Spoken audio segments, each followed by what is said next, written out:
The death of PC Keith Blakelock and the way the Tottenham riot was handled seriously affected morale within the Met Police.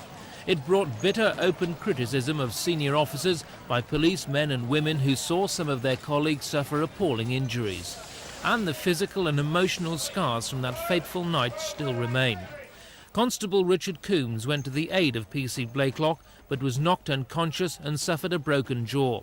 Today he's only allowed to do office duties. I felt great horror at what was going on, horror that human beings could behave in such a way towards other human beings for no matter what the reason.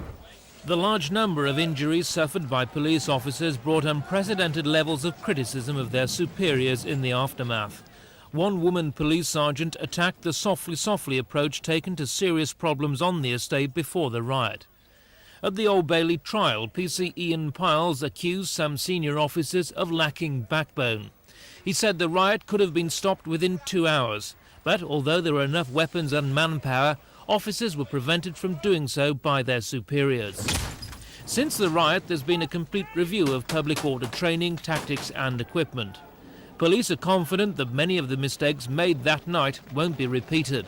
There were a lot of lessons that we as a force learned from that fateful night. One of the main lessons that we learned was that the communications coming, or the intelligence coming from the ground to the control, was insufficient. And we also learned that the senior management on the ground were at times not as highly trained as the officers under their command. And as a force, we've addressed these problems and others, and I can now say that should there be a further riot, either on the estate or anywhere else in London, and I hope there won't be, then we as a force will be better prepared, far better equipped, better trained, and more experienced to deal with the problems. But the Coppers Union, the Police Federation, says some senior officers are still not receiving enough training. My members are directed to attend, senior officers are requested to attend, and as up to last week, my information is that a few more could put themselves out to attend. You need one with the wrong training to be there at the time, and that's when problems exist. It's not a criticism. I'm always been told I'm criticising senior officers. It's not a criticism. It's a kick up the backside to get on with it. Today, only 10 police officers patrol the Broadwater Farm estate. The atmosphere is much improved, but the gulf between police and the local community is still a wide one.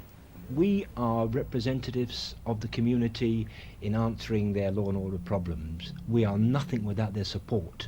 Now, that support from the Broadwater Farm community is minimal. It isn't nearly enough to take on agitators and criminals.